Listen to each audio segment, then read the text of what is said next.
우리 오늘 시편 142편인데요. 표제에 이런 말이 적혀 있죠. 다윗이 굴에 있을 때 지은 맞서길 곧 기도.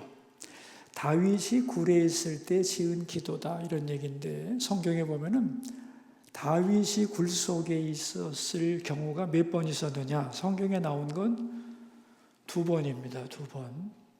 첫 번째는 사무엘상 22장인가? 맞아요. 사무엘상 22장에 보면 아둘람 굴이라는 굴이 등장을 해요. 여기는 이제 다윗이 왜 들어가게 되냐면은 사울에게 계속 쫓기다가 이스라엘에는 더 숨을 데가 없어가지고 이스라엘에 남아있을 수가 없다. 그래서 이제 차라리 이방 나라로 가가지고 내가 망명을 해서 사는 게 낫겠다. 당분간 생명을 도모하는 게 좋겠다. 그래가지고 가드의 아기스 왕이라는 사람한테 가가지고 나를 부하로 받아달라고 그렇게 다윗이 요청을 하게 돼요. 그러니까 이 아기스 왕이 너무 좋은 거예요. 다윗 같은 용사가 자기의 부하가 돼서 자기를 위해 전쟁을 해준다니까 얼마나 좋습니까? 기쁘게 받으려고 하는데 신하들이 딱 반대하는 거예요. 왕이요, 저 사람이 누군지 아십니까? 이스라엘의 용사요, 골리앗을 죽인 자요. 이스라엘에서 왕 같은 사람입니다. 그러는 거예요. 그 말을 듣고 아기스가 맞다, 체포해서 가둬라. 그럼 끝나는 거죠, 그죠? 그 말을 듣고 아기스는 아무 말도 안 해요. 근데 다윗이 너무 무서워가지고 갑자기 미친 척합니다. 침을 질질 흘리고 옛날에 그 미친 사람은 재수 없는 인간이라고 생각을 했기 때문에 침을 질질 흘리고 거기다 막 이상한 짓을 다윗이 막 미친 척을 하니까 이건 미친놈이 어디서 와가지고 재수 없게 그래가지고 내쫓아라 그래가지고 왕궁에서 쫓겨나요. 그러자 너무너무 무서웠던 다윗이 어디로 도망가느냐? 허겁지겁 도망간 데가 아둘람 굴이에요. 그러니까 이 아둘람 굴에 갔을 때는 다윗이 어떤 상태였냐면 이스라엘에서도 숨을 데가 없고 이방 땅으로 가서 몸을 의탁하려고 했는데 거절당하고 세상 모두에게로부터 거부를 당한 상태에서 아둘람 굴에 가서 숨게 됩니다. 그래서 이 다윗의 아둘람 굴의 상황은 다윗의 인생에서 가장 밑바닥의 고통의 시간이었다, 그렇게 볼 수 있어요. 그게 한 번 나오는 굴 얘기고, 두 번째는 사무엘상 24장에 나오는데 이건 여러분도 아실 거예요. 엔게디 굴이라고 해가지고 이제 사울이 다윗을 수색해서 3,000명을 데리고 산을 수색하고 굴마다 뒤지는데 다윗과 부하들이 작은 굴 속에 숨어가지고 숨도 못 쉬고 있는데 사울이 용변 보러 왔다가 다윗의 부하들이 이때가 기회라고 그랬을 때 다윗이 말리잖아요.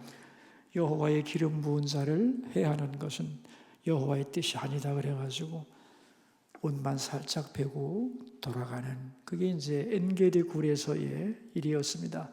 이 두 굴이 다 가능한데 전문가들은 앞에 나온 아둘람 굴이 여러 가지 정황에 좀 더 맞지 않는가 그렇게 판단을 하고 있는 시입니다.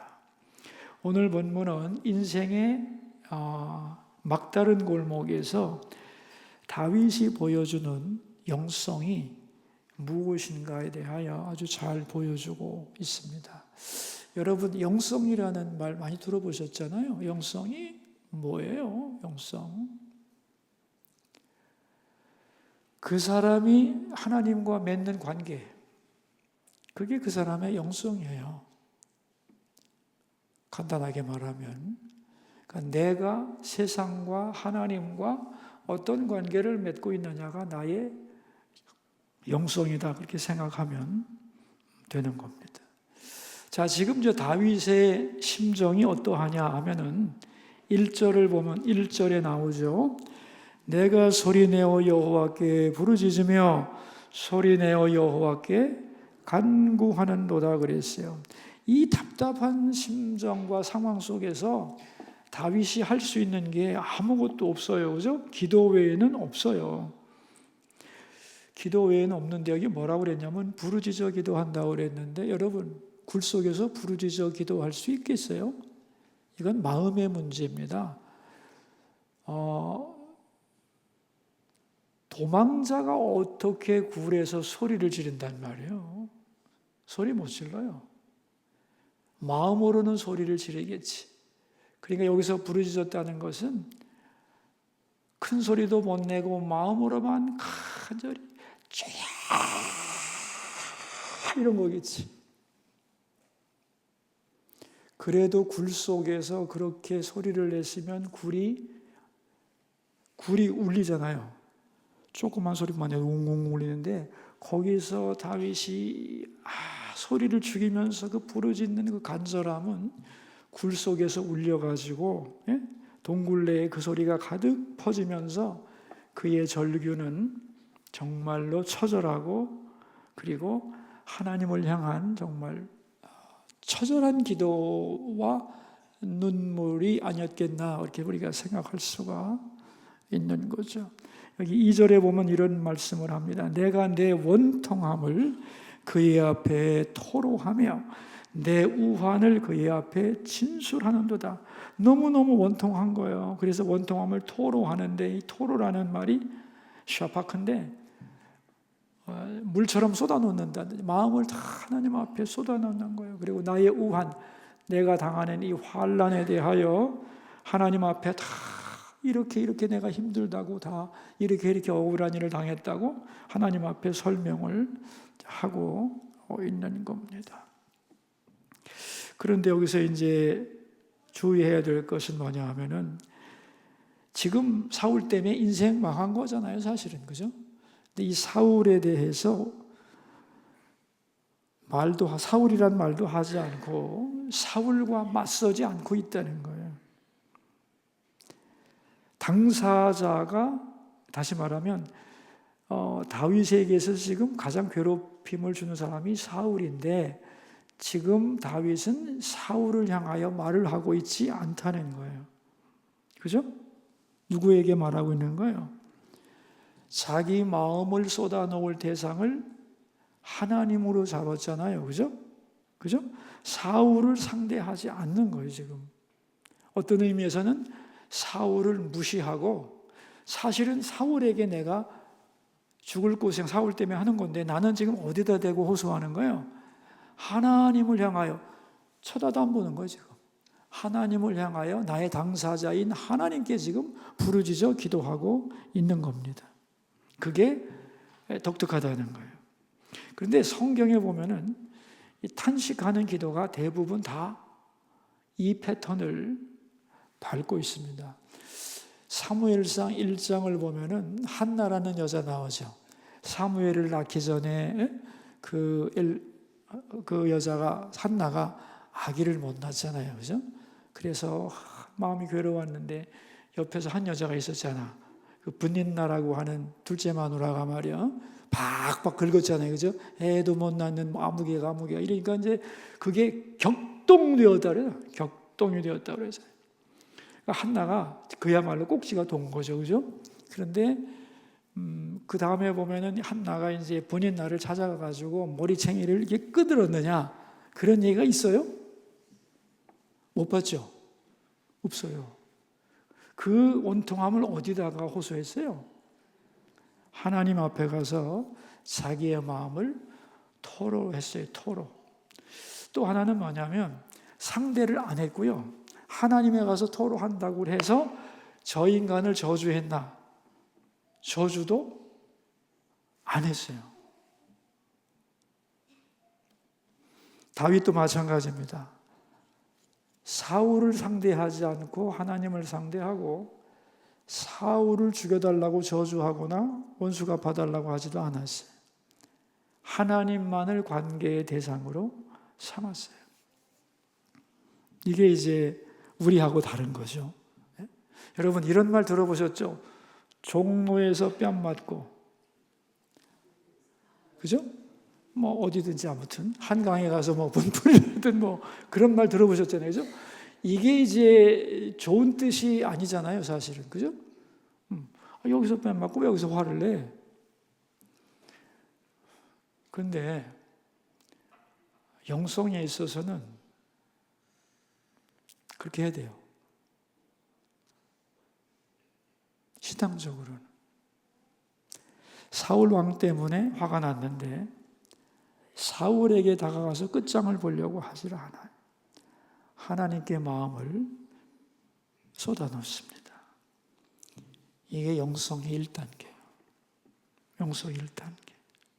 다시 말하면 문제를 해결하려고 하는 게 아니라 문제로부터 탈출하는 거예요. 여러분, 문제 해결하고 문제 탈출은 아주 다른 거예요. 어떤 문제를 내가 기어코 이 문제를 내가 원하는 대로 풀어보자, 해결을 하겠다. 그렇게 되면 어떻게 되냐면 그 문제 속으로 점점 빨려 들어가요.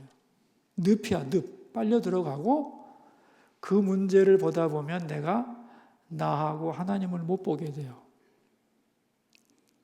제일 중요한 건 예를 들면 돈 문제가 있다. 이 돈 문제를 빨리 해결해야 된다. 그러니까 문제가, 제일 큰 문제가 뭐냐면 발생한 문제가 아니라는 거예요. 예를 들면 돈 문제가 생기고 가정의 문제가 생기고 여러 가지 복잡한 문제가 있지만 그 문제가 큰 문제가 아니고 진짜 큰 문제는 뭐냐 하면은 그 문제에 내 마음이 빠져들어가서 그것을 붙잡고 씨름하면서 헤어나오지 못하는 게 진짜 큰 문제다, 그런 얘기예요. 그래서 어떤 문제가 있을 때 가장 좋은 해답은 뭐냐? 가장 좋은 영적인 해결책은 뭐냐? 내 마음이 그 문제에 빨려들지 않고 빨리 거기서부터 빠져나와서 하나님께로 가야 하는 거예요. 그게 1단계 영성이라는 거예요. 근데 우리가 어떻게 이제 그 문제로부터 빠져나오냐? 하나님을 대상으로 할 때만 빠져나올 수 있어요. 우리가 하나님을 대상으로 하지 않으면 지금 내가 만난 문제가 현실이 되잖아요. 그죠? 그죠? 근데 이 상황을 현실로 잡으면 하나님이 사실이 되지만 거기서 피해서 하나님께 내가 마음을 드리고 쏟아놓으면 하나님이 현실이 되는 거잖아요. 그죠? 그리고 현실이었던 이 문제는 사실로 강등이 되는 거예요. 예? 사실이라고 하는 건 뭐냐면 있는 사건이면 분명한데 나에게 영향력을 미치지 못하면 사실이 되는 거예요. 근데 나한테 영향을 미쳐서 나를 꼼짝 못하게 하면 그게 현실이 되는 거예요. 그러니까 내 문제를 현실로 잡고 시작됐잖아요. 그죠? 어떤 사람이 나를 괴롭히니까 이 문제가 현실이 됐는데 이 문제를 가지고 하나님께로 올려드리면서 하나님께 마음을 두니까 하나님이 현실이 되고 나의 과거의 현실이었던 것은 사실이 되고 마는 거다. 그런 얘기입니다. 그래서 왜냐하면 이제 이 문제가 하나님의 손으로 들어갔기 때문에 그렇게 되는 거죠. 그러니까 하나님께로 나갈 때 그런 은혜가 주어지는 겁니다. 그래서 다윗은 이제 아둘람 굴로 도망을 가는 거예요. 자, 그런데 한번 생각해 봅시다. 굴로 들어가서 숨어서 이제 굴 속에 누웠다고 합시다. 그 굴로 피했다고 해가지고 마음이 편안해졌을까요? 예? 아니요. 몸은 피했는데 마음은 생각할수록 힘이 들어요. 그죠? 조금 전까지만 해도 왕궁에서, 그죠? 총사령관으로, 왕의 사위로, 그죠? 권세와 명예를 누리며 안락한 왕궁 생활을 했는데 갑자기 그 모든 삶이 다 중단되고, 그죠? 도망자, 쫓기는 자가 되어서 죄인 취급을 받으면서 멸시를 당하면서 갖은 개고생을 당하면서 미래를 잃어버리고 살아가는 이 모습이 얼마나 고통스럽고 힘들고 억울하고, 그죠? 미치고 팔딱 뛰는 거죠. 그런 거죠. 그래서 부르짖는 거예요. 감정이 격해서. 그래서 3절을 보면 이렇게 나와요. 내 영이 내 속에서 상할 때에도 주께서 내 길을 아셨나이다. 내가 가는 길에 그들이 나를 잡으려고 올무를 숨겼나이다. 내 영이 내 속에서 상했다 그래서 상했다. 마음이 상했다 그랬는데 사실 어원은 어떤 거냐면은 영어로는 overwhelmed. 뭐라 그럴까? 압도됐다. 이 상황이 나를 꼼짝 못하게 붙잡고 나를 압도하고 있다. 그런 소리입니다. 이게 의미는. 그러니까 내가 잘 지냈는데 사울 때문에 몽땅 다 잃어버리고 쫓기는 신세가 되다 보니 내 마음이 원통함에 사로잡힌 거예요. 완전히 사로잡혀 버린 거예요. 그리고 4절 보면은 오른쪽을 살펴보소서. 나를 아는 이도 없고 나의 피난처도 없고 내 영혼을 돌보는 이도 없나이다. 오른쪽을 살펴본다는 말이 뭐냐면은 옛날에는 죄인이 어떤 억울함을 소연할 때에 이 억울한 고소자죠. 고소자의 변호사가 서 있는 자리가 오른쪽이거든요. 그러니까 오른쪽을 본다는 것은 뭐냐면 나를 도울 자를 찾는다는 거예요. 그런데 없다는 거예요. 오른쪽을 살펴도 아무도 없다 이거예요. 그러니까 나를 알고 돕는 자가 아무도 없다. 나는 피난처도 없고 영혼을 돌봐줄 사람도 없고 마음 붙일 데도 없고 몸을 타락할 곳도 없다. 너무너무 외로운 거죠. 그래서 하나님을 향하여 부르짖는 거예요. 자, 이제 하나님께 계속 부르짖다 보니까 깨닫는 게 뭐냐 하면은 굴이라고 안전한 게 아니에요. 여러분, 아둘람 굴로 피했잖아요. 거기까지 사울이 안 온다는 보장이 있어요? 보장 없어요. 그죠? 근데 사실은 다윗이 이스라엘로 들어왔다는 정보를 듣고 사울이 쫓아왔어요. 그런데 그 주변을 돌면서 그 굴로 안 들어온 거예요. 한번 생각해 보세요. 내가 이쪽으로 미안합니다. 도망쳤다고 하는데 한번 싹 수색해 보겠다고 시작해가지고 다 뒤지면 됩니다. 그런데 어느 굴은 들어가 보고 어느 굴은 안 들어가 보는 거예요. 그 굴 앞에서 이런 생각이 드는 거예요. 여기는 아닐 것 같다. 그리고 갈 수 있죠. 자, 그렇다면 피난처가 뭐예요? 아둘람 굴이 피난처예요? 그 굴 속에 다윗이 들어있기 때문에 안전한 건가요? 아니에요. 진정한 피난처는 굴이 아니에요. 하나님 자신이라는 거예요. 아무리 굴 속에 들어가 있어도 눈을 열어 보게 하면 들키는 거예요. 근데 아무리 굴 앞에까지 왔다 가래도 하나님이 마음을 바꿔. 여기 들어갈 필요 없겠다.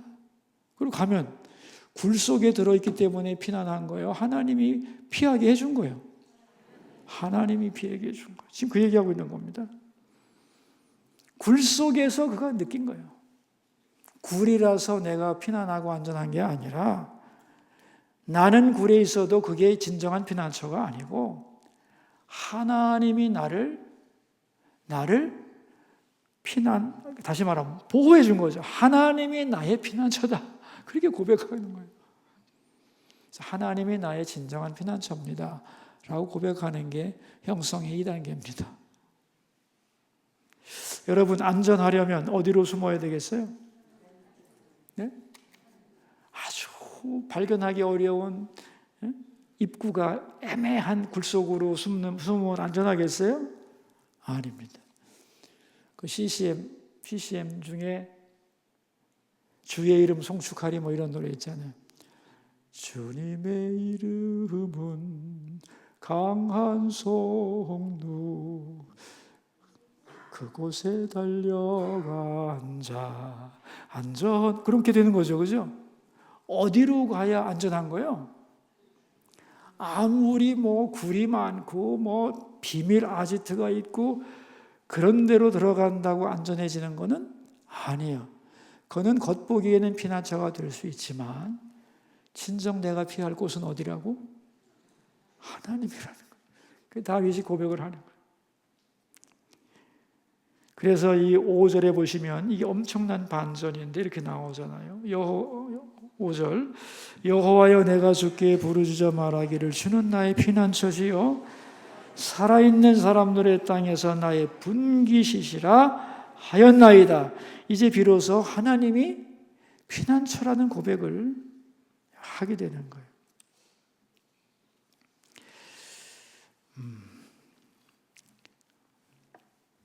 여기 7절에 보면은 이런 말이 나와요.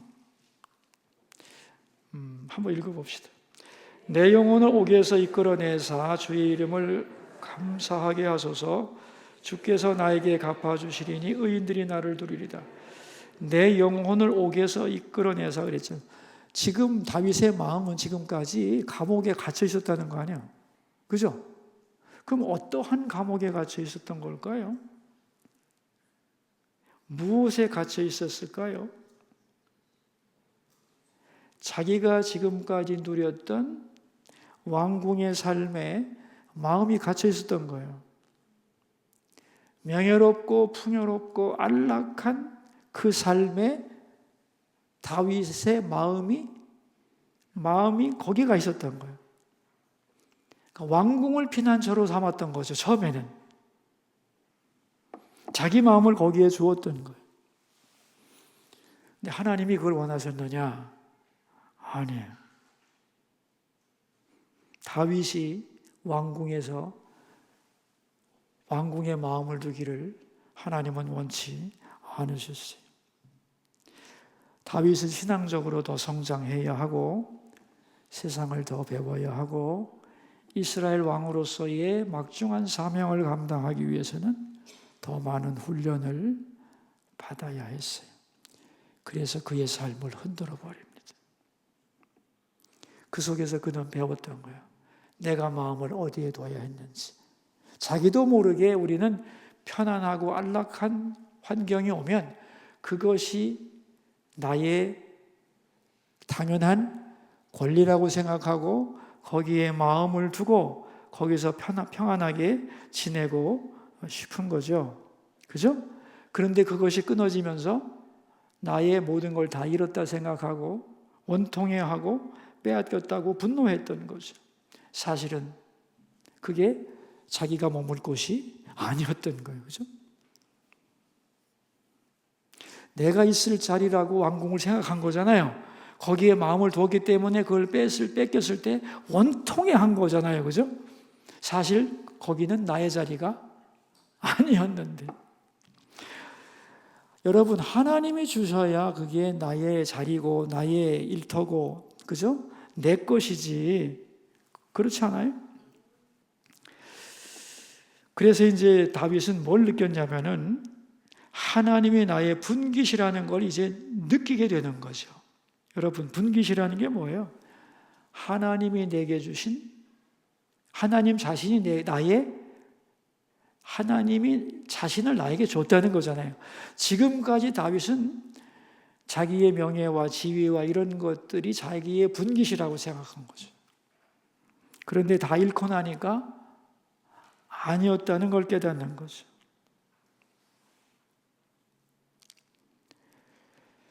그래서 이제 그는 고난을 당하면서 뼈저리게 뭘 배웠냐면은 내가 만난 문제로부터 어떻게 벗어나서 하나님께로 가야 되는가를 배우게 되고 나의 진정한 피난처는 뭐 권력도 아니고 어떤 견고한 성도 아니고 하나님 자신만이 진정한 나의 피난처라고 하는 것을 아주 깊이 배우게 되고 그리고 하나님이 진정 나에게 주신 것은 명예나 지위가 아니고 왜? 그건 언제든지 잃어버릴 수 있는 거잖아요. 하나님이 진정 나에게 주고자 했던 것은 하나님 자신이라는 것을 배우게 된 거예요. 그래서 이제 그게 분깃이란 말로 표현이 되는 거예요. 여러분, 모든 고난의 목적은 뭐냐 하면은 하나님이 자기를 주려는 거예요. 여호와가 나의 분깃인 것을 배우는 것은 힘들어요. 왜냐하면 여호와만이 나의 분깃이라는 걸 진정으로 고백하기 위해서는 자기가 지금까지 내 거라고 생각하는 것을 사실은 거의 다 잃어본 다음에, 이게 내 거고 자식이 내 거고 다 내 거라고, 이 세상 모든 걸 내 거라고 생각했는데 그게 다 아니라고 생각하고 결국 내게서 떠날 때에 진정으로 내게 남는 마지막은 뭐냐? 그게 하나님이거든. 예? 그러니까 마지막으로 고백하는 영성의 3단계가 뭐냐면은 하나님만이 나의 분깃입니다. 이 고백이 나오는 게 성도의 마지막 고백이 되는 거죠. 이 하나님이 나의 분깃이라고 고백을 정말로 하게 되면은, 여러분, 하나님이 나에게 당신을 주셨다고 한번 생각해 보세요. 더 이상 큰 게 있어요? 더 이상 큰 게 없잖아요. 더 이상 바랄 것도 없는 거예요. 왜? 가장 귀한 것을 가졌으니까. 그리고 여호와께서 나의 분깃이라는 걸 고백하게 되면은 아무것도 없어도 낙심하지 않아요. 왜냐하면 성경 말씀에 이런 말씀이 나와요. 로마서 8장 32절, 여러분 잘 아시는 말씀일 거예요.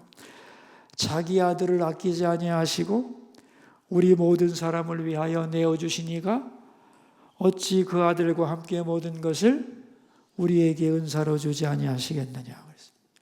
하나님이 자신을 주시고 아들까지 주셨는데 나한테 안 줄 게 뭐가 있어? 아까워서 안 줬겠어요? 능력이 없어서 안 줬겠어요? 그러니까 여호와가 나의 분깃이라고 하는 것을 고백한 사람은 가장 귀한 것을 가진 사람이 되고, 이 세상에서 더 큰 것을 가지려고 하지도 않거니와 아무것도 없어도 절망하지 않는다는 거예요. 왜? 이미 여호와가 나의 분깃임을 고백하기 때문에. 그래서 여호와는 나의 분깃입니다라고 진정으로 고백하는 사람의 이 고백은 대단한 고백이고 능력이라고 할 수가 있겠습니다. 어떤 경우에도 낙심하지 않을 수 있는 거예요. 근데 여러분, 우리는 여호와가 나의 기업인데 우리는 다른 많은 것을 내 기업이라고 생각하잖아요. 그죠? 자녀도 내 기업이고 내 물질도 내 기업이고 내 명예와 건강도 내 기업이라고 그러는데, 여호와가 나의 분깃인데도 불구하고 다른 것이 나의 분깃이라고 그 분깃에 애정을 가지면 가질수록 그 분깃이 나를 실망시키게 돼 있어요. 왜냐하면 그것은 진정한 나의 분깃이 아니고 나에게 잠깐 맡겨놨던 것에 불과해요. 하나님은 너 이거 가져라 저거 가져라고 완전히 내 거로 준 게 없어요. 다 하나님 거예요. 그러면서 하나님은 뭐만 우리한테 진짜 줬냐면 당신 자신만 주신 거예요. 이 메커니즘을 잘 이해하면 참 좋겠어요. 우리는 우리께 아무것도 없어요. 지난주에 우리 설교 들으셨잖아요. 하늘과 땅 위에 있는 모든 것은 다 내게 속하였거니와 네 거 하나도 없다는 거예요. 그러니까 네가 내 거야 그러면 다 틀렸다는 거예요. 왜 내 걸 네 거라고 그러냐? 이런다는 거예요. 그런데 진짜 네 게 있다는 거예요. 그것은 바로 나야. 나는 너에게 나 자신을 완전히 가지도록 준 거야. 이렇게 되는 거예요. 그러니까 우리는 세상 모든 것이 내 건 아니지만 그 세상 모든 것의 주인이신 하나님을 우리는 완전히 소유할 수가 있는 거죠. 그죠? 그래서 여기 무슨 말이 나오냐면은 이런 말이 나와요. 5절이네. 5절 하반절에 살아있는 사람들의 땅에서 나의 분깃이다 그랬어요. 여러분, 사람들이 살아있는 땅이라는 말이 뭐겠어요? 눈에 보이는 이 세상. 지금 우리 눈에 보이는 이 세상에서 우리가 살아가잖아요. 그죠? 이 세상에 살아가는 우리에게 주신 게 뭐냐면 보이는 어떤 것을 주신 게 아니고 보이지 않는 보이는 모든 것의 진짜 주인이신 하나님 자신을 하나님은 우리에게 분깃으로 주셨다는 거예요. 그러니까 하나님은 우리에게 시시한 걸 주면서 우리가 시시한 것에 마음 뺏기는 걸 원하지 않는 분이에요. 예? 니네는 그런 거 시시한 거 가지려고 하지 마. 너희들은 하나님의 형상으로 지음받은 자녀들이기 때문에 너희들이 가지고 싶어 할 것은 지저분한 다른 게 아니고 바로 나를 가져라, 나를. 왜? 내가 너의 분깃이기 때문에. 이걸 분깃이다, 저걸 분깃이다 하면서 그 분깃에 침 질질 흘리지 말고 나를 가지라고, 나를. 그게 하나님의 권면이고 명령이고 선물인 거라는 걸 여러분 우리가 반드시 기억할 수 있기를 바라요. 행복하죠? 그죠? 네. 그런데 내게 주어졌던 지금까지의 이 소소한 분깃들, 세상에 내가 애착을 가진 것들을 이제 내려놓아야 되잖아요. 그래야 진정한 분깃을 소유할 수 있는데 이걸 내려놓는 일이 쉬우냐? 쉽지 않아요. 내게 아니지만 내 거라고 오랫동안 생각하면 뭐가 된다고 그랬어요? 나의 일부가 된다고 그랬잖아요. 그죠? 그래서 그게 잘 떨어져 나가지를 않아. 그죠? 그래서 떼어낼 때 아파. 그죠? 그래서 부르짖게 돼 있어요. 여호와가 나의 기업인 것을 가만히 앉아서 씩 웃으면서 깨달을 것 같아요? 아닙니다. 부르짖고 통곡하고 잃어버린 것에 대하여 팔로, 그죠? 잠 못 이루는 밤을 보내면서, 그죠? 가슴앓이하고 눈물 많이 흘리고. 왜? 내가 지금까지 내 기업이라고 했던 것을 다 배워나고 내고서야 진정한 나의 분기신 하나님을 제대로 만날 수도 있고, 그죠? 그분께 감사할 수도 있는 거죠. 그래서 부르짖어 오늘 본문은 기도했다고 말하고 있습니다. 그래서 진정한 분기신 하나님을 갖기 전에 우리는 많은 부르짖음이 필요하고 어떤 때는 절규도 필요하지만 여러분 그럴 때에 비참한 거 아닙니다. 그걸 통해서 하나님은 당신 자신을 주시려고 하는 하나님의 마음을 우리가 알았으면 좋겠어요. 여러분 기도할 때 소리 지르는 경우 많잖아요. 그죠? 왜 기도할 때 소리를 질러야 되냐면은 억압된 것을 끊어버리기 위해서는 소리를 질러야 돼요.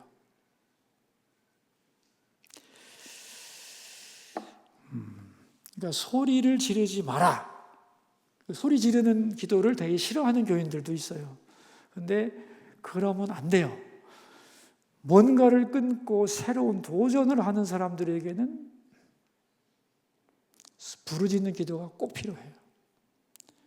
근데 그런 돌파가 일어날 때는 부르짖는 기도가 필요한데 또 그렇지 않고 조용조용히 하나님 앞에 여쭙고 그 응답을 들어야 될 때는 또 매번 그렇게 큰 소리 지를 필요도 없어요. 제가 하고 싶은 말은 양쪽이 서로를 욕하지 마라 그런 얘기요. 예? 소리를 지르면 뭔가를 끊어내고 새로운 돌파, 새로운 영역으로 들어가려고 몸부림을 치나 보다. 그리고 축복을 해주기를 바라요. 예? 지성이 대단히 뛰어난 사람들은 화끈한 기적도 필요해요. 그렇죠? 왜냐하면 자기하고 상반된 영역을 개발하기 위해서는 아주 충격적인 그 체험이 필요하기 때문에 그런 경우에는 저분이 절대로 소리 지를 사람이 아닌데 어떤 때는 막 죽어라고 소리 지르면 뒤에서 그렇게 이해해 주면 돼요. 새로운 뭔가가 끊어지고 새로운 역사가 시작되겠구나 하고 축복해 주면 되고, 그죠? 네. 항상 부르짖는 사람들은 조용히 기도하는 사람도 주님과 깊이 사귀나 보다 그렇게 이해하시면 될 거라고 생각을 합니다. 여러분,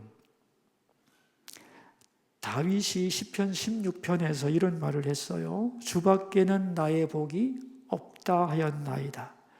여호와는 나의 분기심으로 주밖에는 나의 복이 없다 그랬는데, 다시 말하면 여호와가 나의 분기시라는 말은 하나님이 나의 최고 복이라는 뜻이잖아요. 그죠? 그러니까 여호와가 나의 분기시다. 여호와 주밖에는 나의 복이 없다. 그러니까 여호와를 분깃으로 받은 사람은 가장 큰 복을 받은 사람이죠. 그죠? 세상 모든 것보다 더 큰 것을 받았으니까. 그래서 하나님을 얻는 것이 인생 최고의 복이 되는 겁니다. 이 하나님이 나의 분깃이라고 하는 고백이 우리 가슴 속에 언제나 고백되기를 바라고, 잠깐의 인생을 살면서 영원하신 하나님을 믿고 소유한다면 그것으로 족하지 않나 생각을 합니다. 유명한 패트릭 헨리라는 분이 이런 유언을 남겼습니다. 굉장한 부자였는데, 나는 모든 재산을 가족의 처분에 맡긴다. 그런데 그들에게 더 주고 싶은 것이 한 가지 있다. 예수 그리스도를 향한 믿음이다. 그들이 이 믿음을 가진다면 내가 유산을 한 푼도 주지 않아도 그들은 부자일 것이요. 이 믿음이 없다면 세상을 그들에게 다 준다고 해도 그는 가장 가난한 자가 될 것이다. 올바른 믿음이 있다면 내 유산과 상관없이 가장 부유하고 복된 자가 될 것이다. 그랬어요. 여러분, 하나님을 기업으로 소유한 세상에서 가장 부유한 자로 남은 인생을 살아갈 수 있기를 바랍니다. 우리 기도하겠습니다. 우리 기도하면서 하나님 앞으로 나가겠습니다. 기도 제목입니다. 다윗은 가장 인생의 밑바닥에서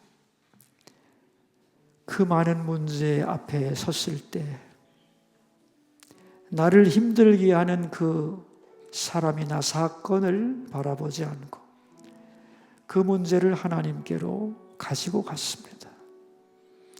그렇게 하나님께로 그 문제를 가지고 가서 기도하는 중에 하나님이 정말로 나의 피난처시며 더 나아가서 분깃이라고 하는 것을 고백하게 되었습니다. 이것을 고백한 다윗은 믿음의 장성한 분량에 이르게 되었고, 어떤 경우에도 두려워하거나 흔들리거나 하나님보다 더 사랑하는 것이 없게 되었습니다. 하나님, 비옵나니 다윗의 이 고백이 우리의 고백이 되게 하시고, 우리도 다윗처럼 이를 만났을 때 그 문제를 상대하지 않고 그 문제를 하나님께로 가지고 나오며 하나님이 나의 피난처이며 나의 분깃임을 깨달아 알게 해 주옵소서. 우리 함께 기도하겠습니다. 하나님 아버지, 하나님은 나의 피난처이시며 나의 분깃입니다라고 하는 이 간단한 말 속에 다윗의 모든 영성이 압축되었음을 살펴보았습니다. 다윗이 만난 이런 일들은 오늘도 우리에게 반복되고 있습니다. 문제 속에 빠져들어가 허우적거리는 사람들 되지 않게 하시고, 그 문제로부터 벗어날 수 있게 도와주시고, 그 문제를 가지고 하나님께로 갈 수 있게 도와주시고, 하나님께 부르짖어 기도하면서 진정으로 하나님만이 나의 참된 피난처시요 더 나아가 나의 분깃임을 알게 해 주시기를 간구합니다.